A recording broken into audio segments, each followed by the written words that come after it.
Marco.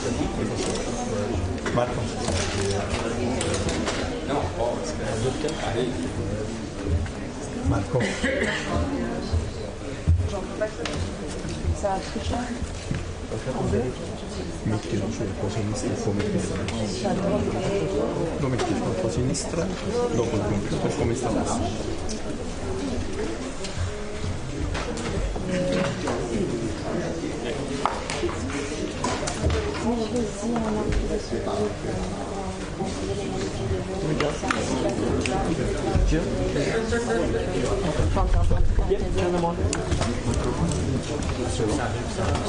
Here we go. Please. Jill, can you get him? He can't stand up.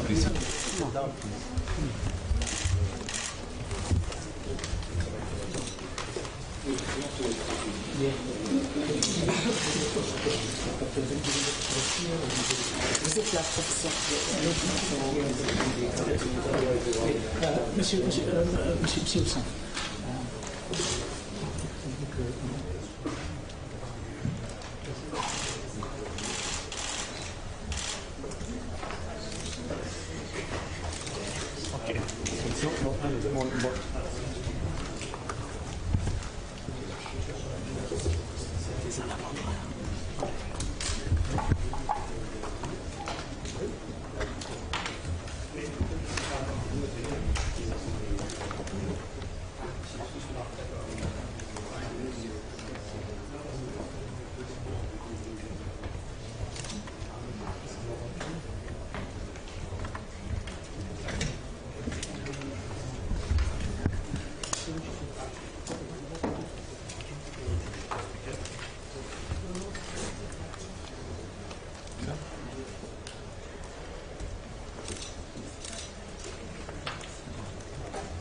I have something.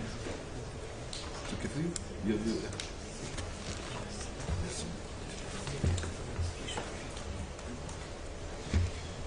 I heard it.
Everybody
Mike can maybe turn his on if he needs to speak.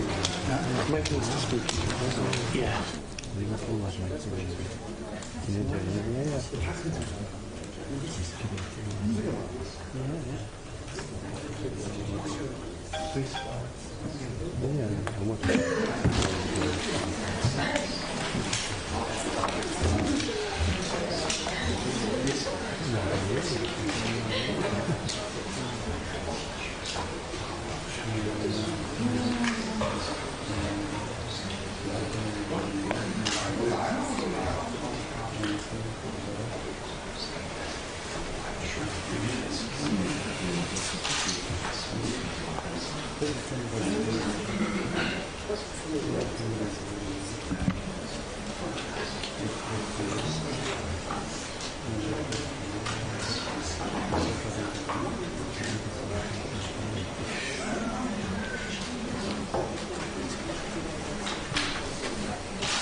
It's a big presence of Germans.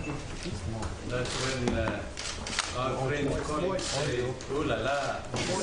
Not voice. No, voice. Voice. Voice. Soft voice.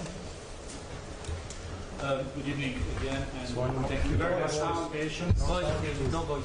Voice. We don't have any sound. That's good. Can you hear us well now? Yeah. Okay. That's okay. Good evening again to everyone. Thank you very much for your patience, for bearing with us for the last hour and a half, almost 2 hours. Thanks also to all journalists who are online. I understand we have more than 150 journalists who are watching us and listening to us right now, either by dialing in or by watching us on WHO Twitter and WHO Facebook account. We are late, so I will just keep it short. For those online who would like to ask questions, please dial 01 on your keypad and you will be put in the queue. As we have announced earlier, and you have the nameplates here with us, we have Dr. Tedros, WHO Director General, Professor Didier Houssin, who is Chair of the Emergency Committee. We have Dr. Mike Ryan, and we have Dr. Maria van Kerkhove from Department of Diseases and Zoonoses Unit. Mike Ryan is the head of emergencies at WHO. You know, today was the first meeting of the Emergency Committee on International Public Relations on novel coronavirus, and I will give the floor immediately to Dr. Tedros. Thank you, Tariq. And good evening to everyone in the room and everyone online. We're really sorry that we're late, but thank you all for your patience. As you know, this is an evolving and complex situation. And I would like to thank Dr. Houssin for his leadership of the Emergency Committee and all members of the committee, the advisors, and those who made presentations earlier today during the deliberation. I was very impressed by the detail and depth of China's presentation. I also appreciate the cooperation of China's Minister of Health, who I have spoken with directly during the last few days and weeks. His leadership and the intervention of President Xi and Premier Li have been invaluable, and I know you're following the actions they are taking. All the measures they have taken to respond to the outbreak. Today, there was an excellent discussion during committee meeting, but it was also clear that to proceed, we need more information. For that reason, I have decided to ask the Emergency Committee to meet again tomorrow to continue their discussion. And the chair, Dr. Houssin, has agreed with that request. The decision about whether or not to declare a public health emergency of international concern is one I take extremely seriously, and one I'm only prepared to make with appropriate consideration of all the evidence. Our team is on the ground in China as we speak, working with local experts and officials to investigate the outbreak and get more information. We will have much more to say tomorrow, and thank you very much, and we'll be glad to answer any questions you have. But before that, I will give a chance to the chair, Dr. Houssin, to say a few words, and after that, Mike to have to say on the actions we have recommended. Thank you. Thank you very much, Dr. Tedros, and thank you for you all to be present this evening. It's true that the committee met during several hours today. We heard very interesting reports from the Republic of China about the situation in China. We also heard reports about the situation in Japan, in Thailand, and in Korea. Following this, we had also the analysis of the situation made by WHO Secretariat, and then we entered into a discussion about important advice to provide to the DG of WHO. That is the situation corresponding to a public health emergency of international concern, and what advices should be given to the DG. The views of the members of the committee, considering the information provided, was split about the opportunity to advise the creation, the decision of a fake. But we formulated a series of recommendations concerning the improvement of containment and mitigation measures, which are already important in China, and also about the measure that should be taken by member states. One of these measures is the improvement of sharing of information and cooperation between member states in such a situation. One of our advices was to suggest to the DG that the emergency committee should be reconvened very early if necessary. And in fact, the situation is evolving rapidly, as said Dr. Tedros, and for this reason we of course agree completely with his decision to reconvene the committee tomorrow, considering the evolution of the situation and the measures taken not noticeably in China. Thank you.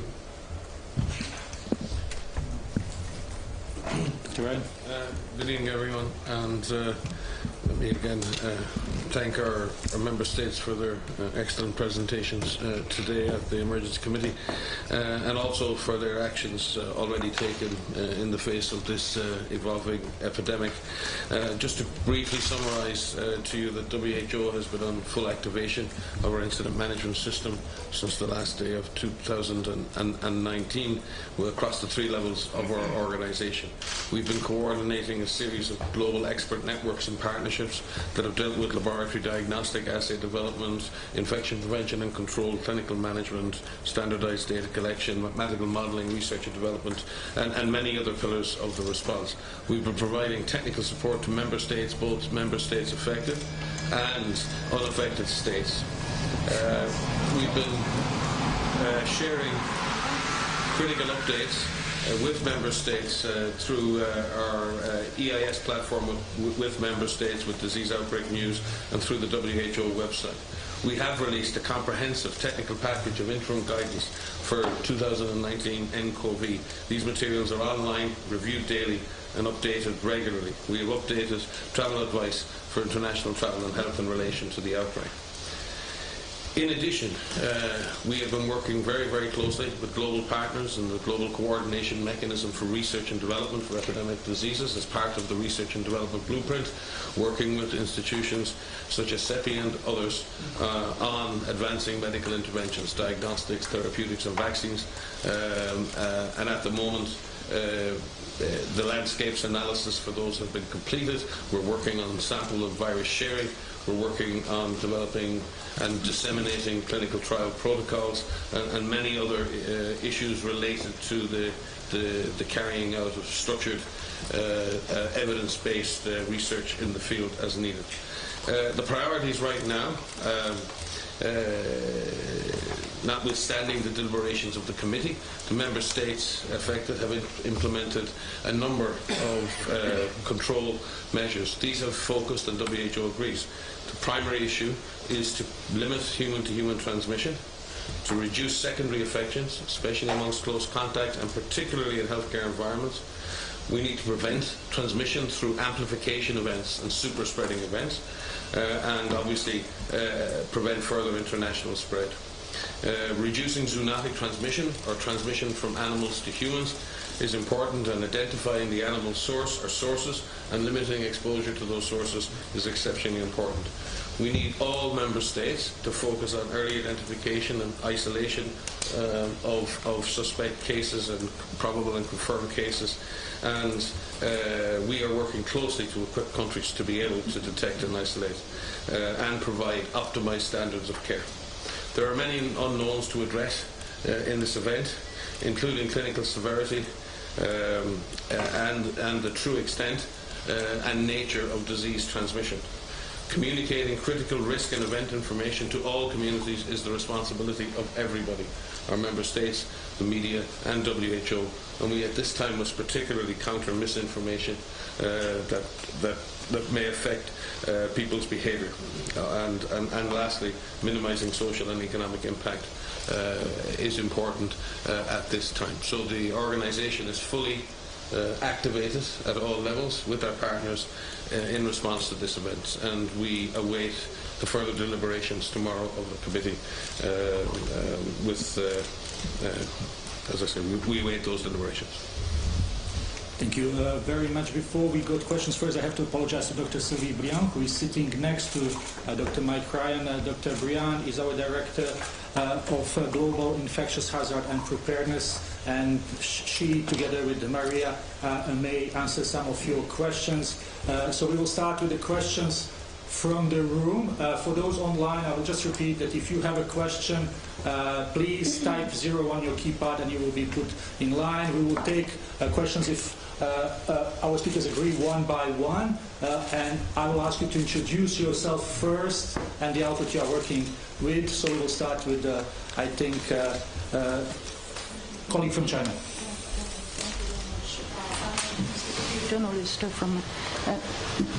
I'm a journalist from CCTV.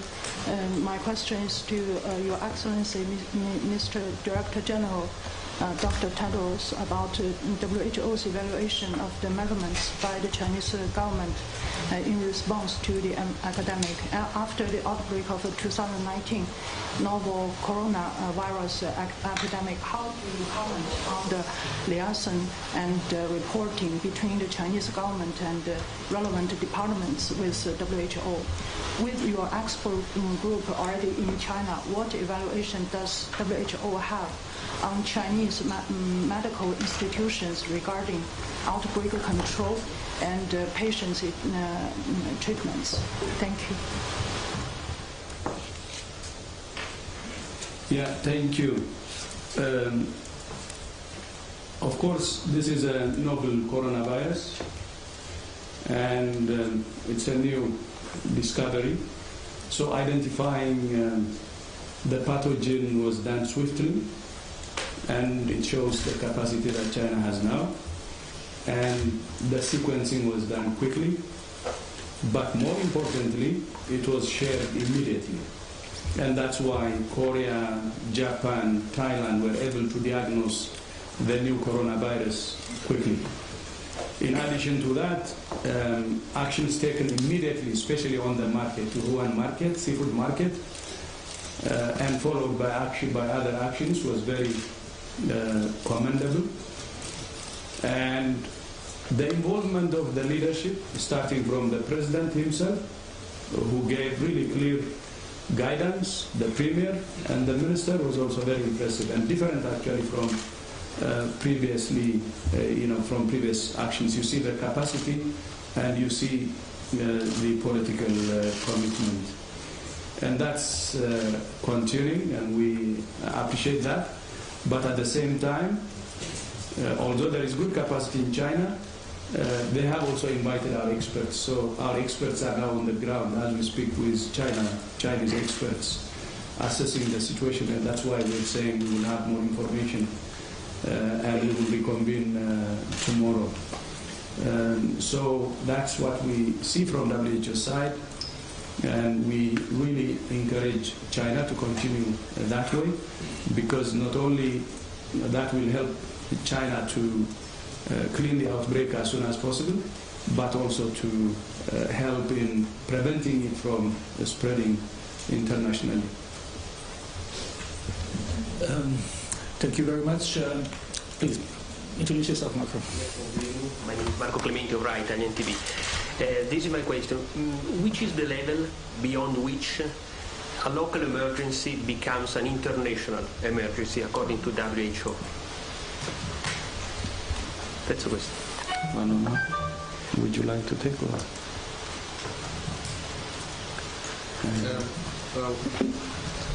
pointed to the criteria in the IHR, and the International Health Regulations is a very specific formulation related to the international aspects of the risk. But there are three essential criteria about the nature of being unusual or unexpected, whether the disease has demonstrated transmission beyond borders, and in that it's not just necessarily the movement of a case to somewhere else. It may involve a determination of whether local transmission has occurred when that case arrives, and that's a nuanced and very important distinction to make. And also whether there has been interference or likely interference with travel and trade. So the IHR as an instrument is specifically designed to ensure that the appropriate public health actions are taken to contain the disease without unnecessary interference with travel and trade. There's a balance here to be struck, and that balance is something that the Emergency Committee try to address and in their advice to the Director General. But that does not mean that public health action starts with the declaration of a fake. Public health action is already underway. Comprehensive international public health action in support of the affected states is already underway. What deliberation of a fake can allow is the issuance of temporary recommendations that are more binding in terms of international law on those member states. So one would ask the question, are member states implementing all those measures at the moment that we would consider necessary to contain this disease? And then beyond that, are there further temporary recommendations that will be needed?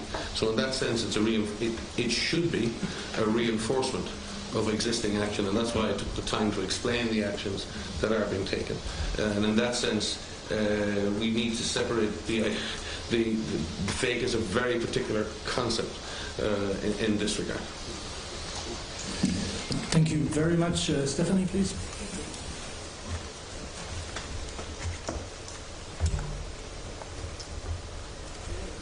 There we go. Sorry.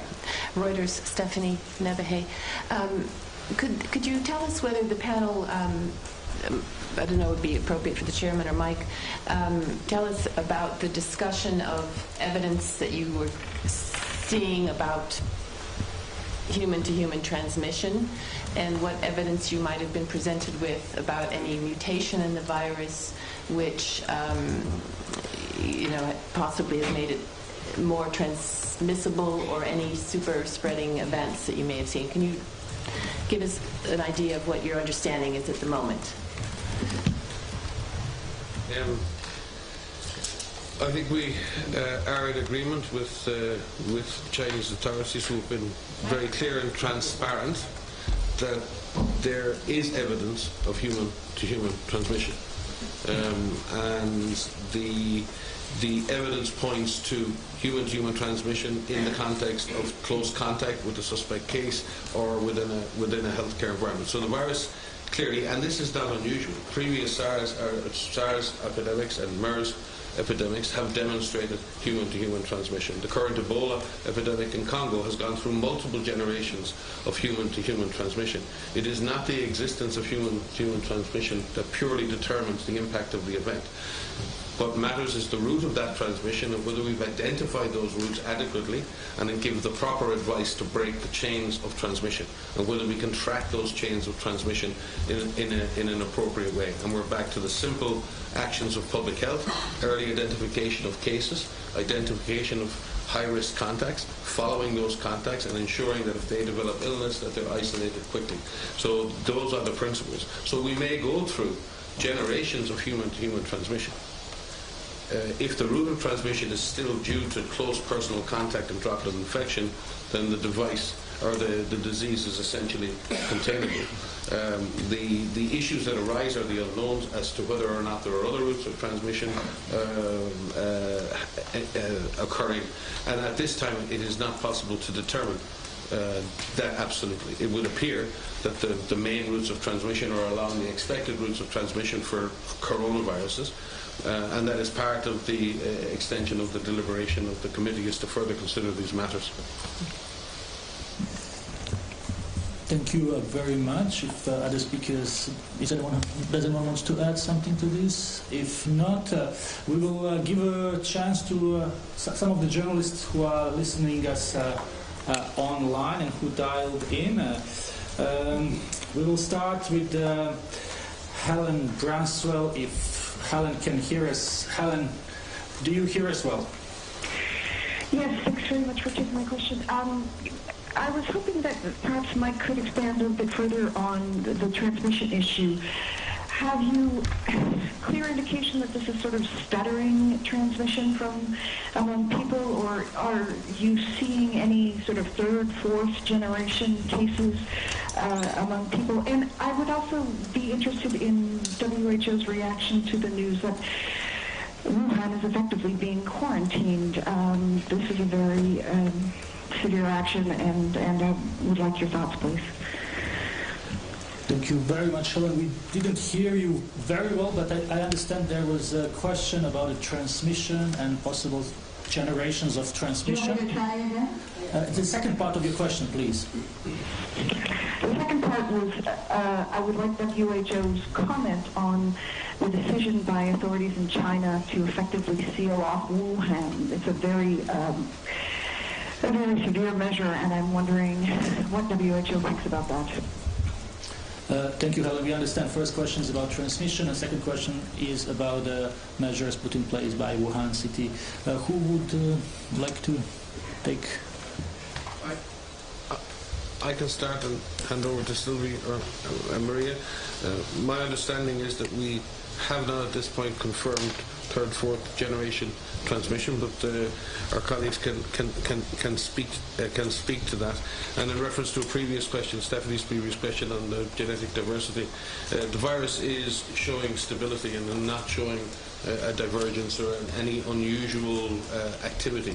All viruses change. Every time someone is infected, it's tiny differences in the virus, but we're not seeing huge changes in the viral genomic sequence in that regard. So maybe I could pass to Maria or Sylvie to just maybe address the issue of generational transmission.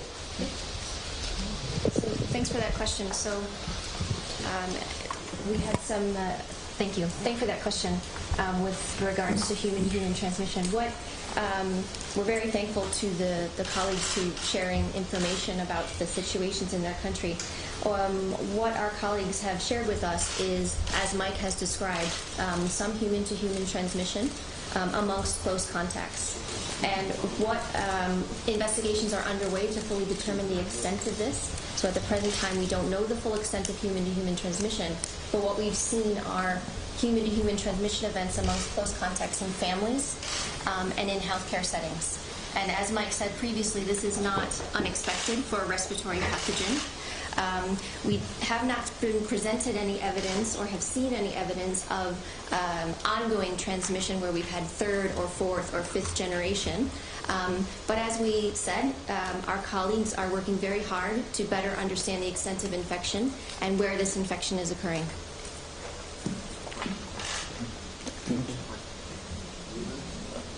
Okay, go ahead. Thank you, Laurie. On Wuhan, the measures that have been taken, we are following the situation, and we are in contact with Chinese authorities 24/7, and almost daily contact directly with the minister himself. And what they are doing is a very, very strong measure and with full commitment. So based on the situation, taking the action that they think is appropriate is very important. We stress to them that by having a strong action, not only they will control the outbreak in their country, but they will also minimize the chances of this outbreak spreading internationally. So they recognize that. And they're doing both. That's for their own country, but at the same time, China should play a bigger role in global health, so they're taking more and significant measures to limit or minimize the international spread. So as long as it's tailored to the problem and with the commitment that we see, I think we commend their actions. But since we have a team on the ground, we will get more information on the situation and the actions being taken. I mean, an assessment of that. On the mutation, I agree with what Mike said. There is stability. We don't see any significant variation. But at the same time, we also believe that we have to be cautious and continue our assessments critically, because significant mutation can happen anytime.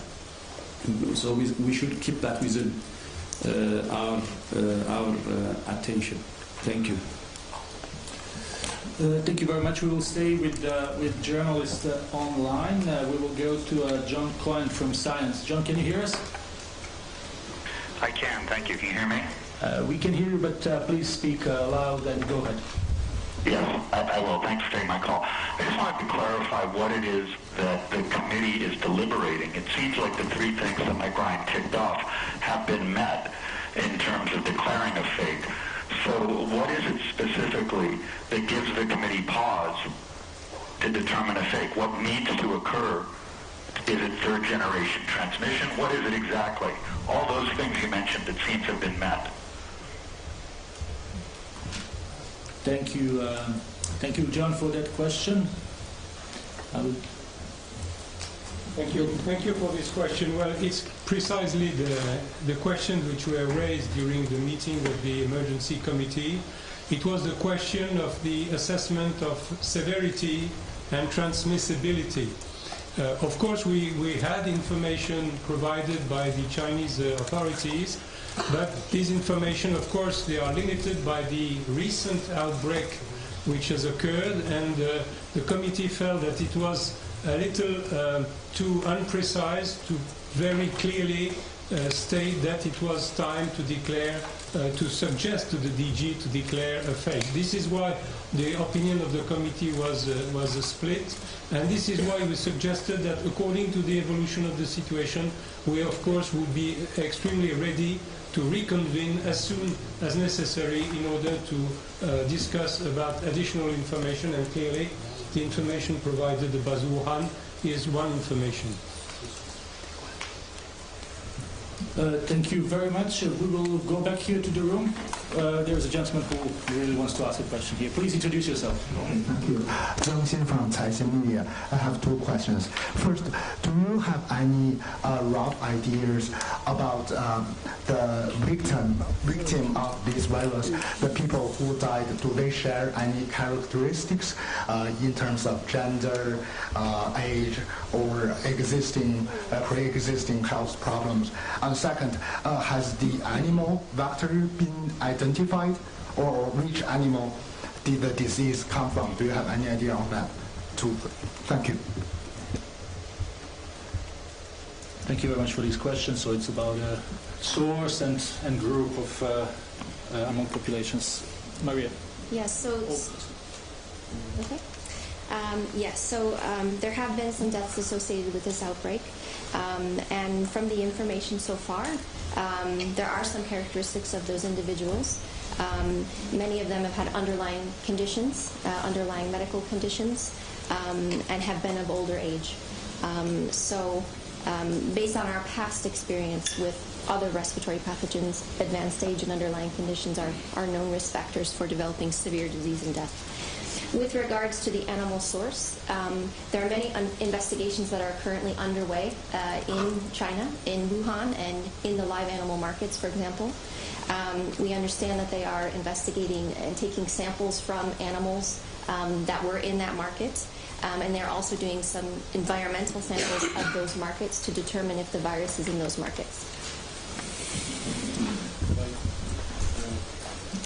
Possibly just supplement. Dr. Feng from the National Health Commission today presented a very deep presentation and gave a lot of very useful information. So Dr. Feng from the National Health Commission. From the data presented from China, the age distribution of the cases is, as Maria said, very much skewed to older age groups, with 72% of cases being over 40 years of age. The male to female ratios, males represent 64% of those cases. And interesting that they report also that 40% of cases had underlying diseases like diabetes, high blood pressure, cardiovascular disease. So we have to be very careful on looking at age distributions, because if the disease more severely affects older people because of underlying conditions, that doesn't mean that there aren't infections in other age groups. It just means that the visible infections of very sick people may be in those older age groups. So that's, I think, what Dr. Hussain was pointing to. It's the data we have, and we thank China for that data and for the excellent presentations today, but there are still unknowns, and we don't have the full extent of that data to do that. But from what we know now, we're 2/3 males, mainly people over 40 years of age, with this more severe spectrum of disease. And the cases, as Maria said, who died, many of them had significant underlying conditions, which is again a feature that we've seen in previous outbreaks of coronaviruses, if I'm not mistaken. Thank you very much. We will go back online with James Gallagher from BBC. James, can you hear us? Hello. I wanted to ask a very similar question to the one that Helen did, and that was about the public transport shutdown in Wuhan. And I suppose, first of all, I wanted to know whether that was made in consultation with the WHO on the recommendation of the WHO, or was it something that was initiated by the Chinese authorities themselves? And also, what would you say to the people in Wuhan who in some respects are in quarantine in the face of this novel coronavirus that you've not decided whether or not is a global emergency? What would you say to the people who are really living this tonight? Thank you very much. Someone would like to answer this question? On the public transport and other mass gatherings, as you know, should be avoided. So they are taking measures based on that. And although our recommendations were going to go based on the discussion today later on, but these are from our previous discussions, and they know the measures they should take in order to prevent transmission, especially mass gathering is one of the risks. We don't think on public transport, we cannot say they have done something unusual. On the population, I think the measures which are taken, as I said, they were just announced today, so we will need some time to understand the specific measures that are being taken. Since we're working with them, if there are any recommendations that we should give them, we can give them. Thank you very much. Hope this answers your question. We will go to Denise Grady from New York Times. Denise, can you hear us? Yes, thank you. Can you hear me? Yes, please go ahead. Okay, thank you. Dr. Ryan, could you please clarify the numbers, the figures that you just gave? It wasn't clear to me if with the percentages you were talking about the overall picture of people who are sick or the people who have the severe cases. So if you could go through that again and make it very clear what those numbers are again. Thank you. Yeah, the data we presented was referring to what were reported to today, which was 291 cases. which it included those clinical cases requiring admission to hospital, so probably, as I said, at the more severe end of the spectrum. The figures that I quote of 64% male and 72% over 40 refer to that group of 291 individuals. I hope that clarifies. Okay, thank you. Thank you very much, Denise. Can I ask one more thing? Please. Did you actually have a vote on this, and you were, was it a tie vote or something? Is that what you mean when you said there was a split?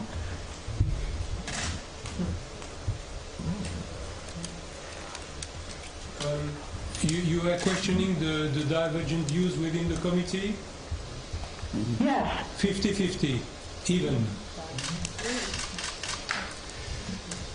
Thank you very much. So we go back here to the room. Gabriela, please. Yes, thank you very much. Gabriela Sotomayor, Proceso, Mexico. I have one practical question. What is going to be the name of this virus? Do you have it already? I mean, what is going to be the name?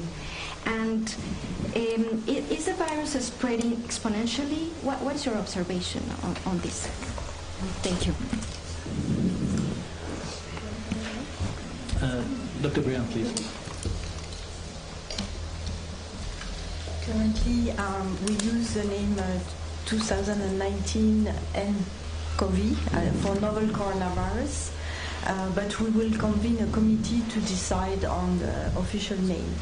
As you know, the tradition for viruses is to name them after the place they have emerged, but been discovered. But yet we have, it's not known yet because investigations are underway. And so we are, for the time being, using this nickname, I would say, and the committee will further discuss what is the appropriate name for this new virus. Yes, maybe you want to sure. question of this relates to earlier questions about what we know about the human-to-human spreading, and it is still very early days, to characterize the full extent of this human-to-human transmission. What we're hoping for from our Chinese colleagues, and also from any countries that have an exported case or a case imported into their country, is to look for onward transmission.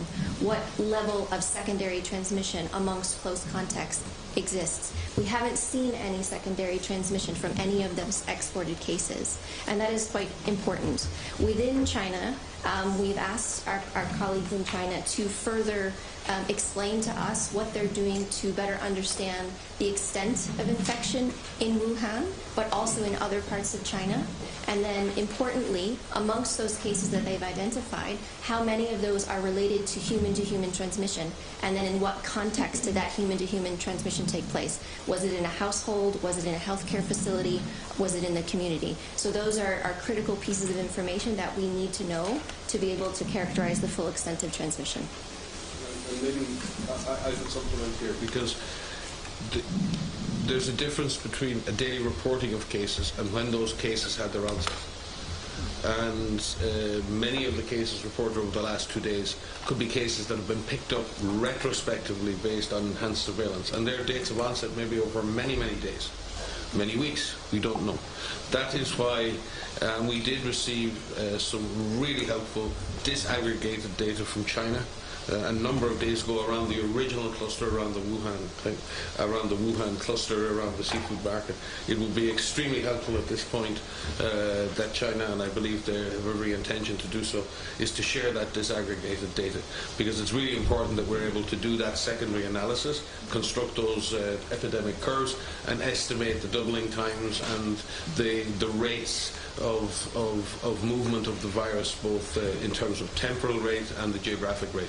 So we look forward to receiving that data from China as soon as possible. Thank you. First, I have Mohideen and I have Body first. Go ahead, and then Mohideen. I have to comply because we need more opportunity to Chinese media put more questions, whatever here or online in Chinese issues. So, j'ai une question pour M. Haussin. Plutôt que, si je comprends bien, M. Tedros qui a dit, il paraît que c'est vous, le comité donne le conseil que Wuhan faut être isolé comme... Est-ce que j'ai bien compris? C'est-à-dire vous proposez que la ville, ça pourrait être plus foncé ou plus strict. En plus, I have another question to Mr. Delos. Could you give us our exact time for tomorrow? What time you will give us our results or answer? Whatever, morning or afternoon, but we need at least an exact time or around. Thank you. Okay, just to say the first question was about whether the committee is giving directions to Wuhan authorities on their actions or not, and that was directed to Professor Usam. Thank you. I will start maybe from the second one because you want to come. So we will start at noon, like today, at 12. On giving advices, we give advices to China, the national government, and also, of course, it will not be limited to that. And most of the guidelines are given to the international community too, so to countries, neighboring countries, and beyond. Thank you. Thank you very much. Will you please? Thank you, sorry. From European News. What advice would you give people who are planning to travel to China should they cancel or postpone plans? And also what precautions for those who deem travel necessary should people be taking if they are visiting China? We will come back with tailored recommendations tomorrow. That's why we reconvene tomorrow. Yes, because the question on the role of the committee was directed to the chair. The response is no. The committee did not provide an advice concerning the measures to be taken in Wuhan, but it's clear that the information about the measures taken by the Wuhan authorities very recently, today, are important information and will certainly be useful to the reflection of the members of the committee tomorrow. Thank you. Okay, thank you very much. I'm just checking if we have more questions online. I'm just saying, repeating again that those who are online and want to ask a question can type 01. I would like to see if we have a Euronews online. Gerard. Hi, Gerard. Please go ahead. Yeah. So we were wondering, how can we differentiate between virus or the flu? And in Europe, without no borders, how can governments apply these procedures to restrain the epidemic? Gerard, did you say that how we can distinguish virus from the flu? Yeah. Yes, so that's a good question. Thank you for that.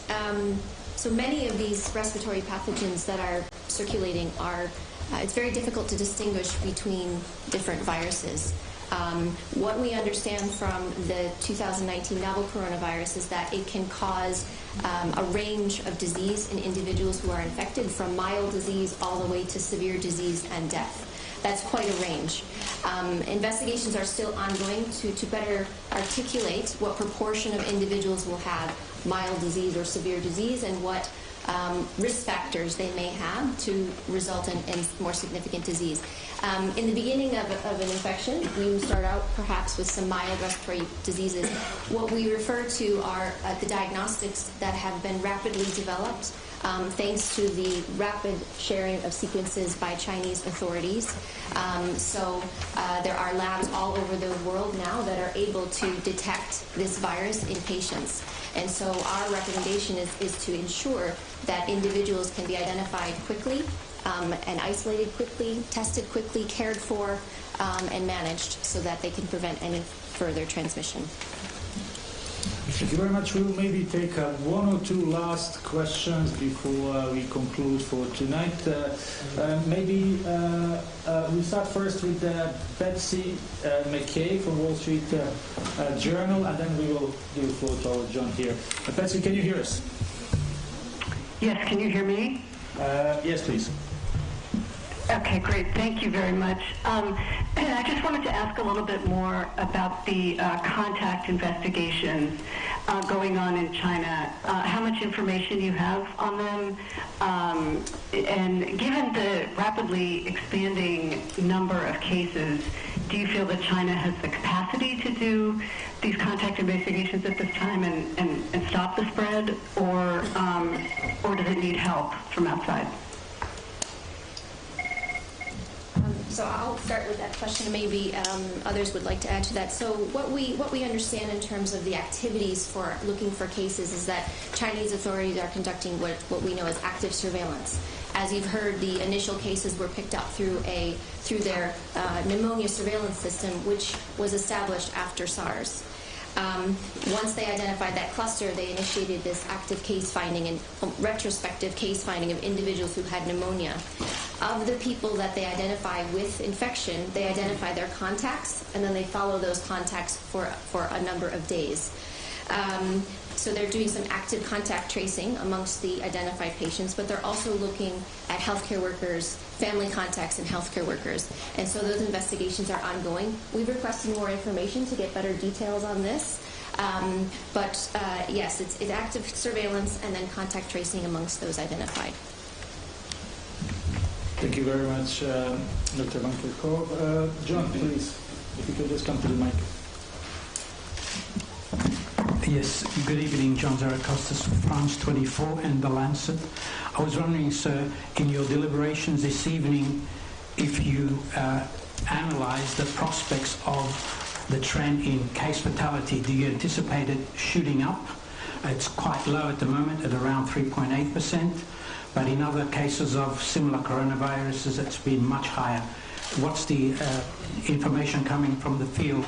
And secondly, with reference to antivirals, what are the prospects of coming up with one that's effective? Thank you. Yes, the question about the fatality rate is clearly one of the question mark which was raised during the meeting of the committee. If we refer to the previous coronavirus epidemics in 2003 and more recently with the MERS coronavirus, the fatality rate was much higher than it appears to be today. But this is one of the aspects which needs to, for which we would like to have more information, because it's of course a very important point to decide whether it is a major public health threat or not. That's the response. Thank you very much. And maybe we can really take the last question for tonight from... Antivirals. Antivirals, sorry. Yeah, there have been a number of compounds that have been used in the fight against coronavirus, but it's very important to recognize that there is no recognized effective therapeutic against coronaviruses. There are protease inhibitors and interferons that may help as adjuncts to treatment, but they have their own issues with toxicity. So the primary objective in an outbreak related to a coronavirus is to give adequate supportive care to patients, and particularly in terms of respiratory support, multi-organ support, because the disease can cause a multi-organ failure, and many patients can be saved in that regard. However, there are potential clinical trials that could be done with agents, and that's what we're really focused on right now, is identifying other therapeutic agents and other opportunities to test new drugs. And again, we've been working very closely with authorities in the 4 countries, and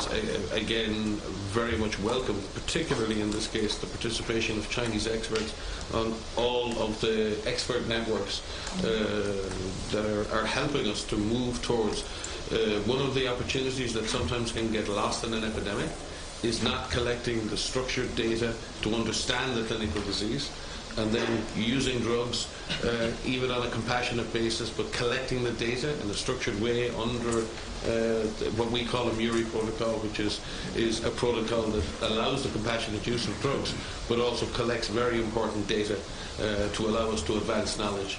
And again, we thank all the countries for working with us to this end. I don't know, Sylvia, you want to add anything else on that? No, I think it's really part of the research effort and research collaboration that WHO is coordinating currently to make sure that discovery also on therapeutics and vaccine is accelerated as much as we can. And just to remind everybody, the Research and Development Blueprint for Epidemics has a broad global partnership called the Global Coordination Mechanism, where all of the major research institutions in the world are involved in that collaboration.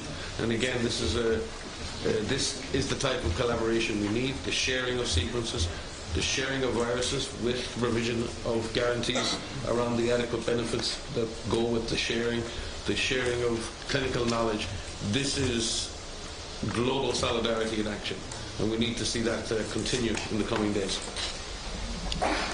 And if I might add to say that, the global community has learned a lot from SARS and a lot from MERS, and we're building upon that knowledge. So the advancements that have been made for diagnostics and therapeutics and vaccine, as Mike has said, through global collaboration and with the Research and Development Blueprint, the advancements that have been made for MERS over the last 7 years could be applicable here. And so that we're trying to build upon that knowledge base to see if that work can help in the current situation. Thank you. Okay, maybe I will say the final thank you, I think. Okay, well, I promised this lady one last question. Okay. I didn't know. Sure. Natalie Meyer from Kyoto News. As you mentioned SARS and previous outbreaks before, I was wondering if you could comment on the Chinese transparency and if you could draw a comparison to the outbreak now.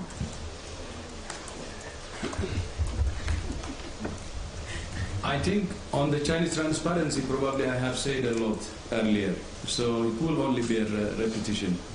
But the cooperation and transparency is very, very commendable, and we really appreciate it, and we want that to continue. And today, the committee members have witnessed that during the presentation from China, when they were presenting the details of what's happening. So I'd like to encourage them to continue that way. Transparency is very important. That really, really helps. And if we're going to keep the world safe, transparency is number one. And that's what we are seeing happening, and we encourage them to continue in that direction. You have also heard, I think, from the Chinese leadership exactly the same thing. We have to be transparent and do everything we can to protect ourselves and also to protect the international community or the world. So with that, thank you so much again for joining us, and my apologies for keeping you waiting. And tomorrow, as we said, we will reconvene.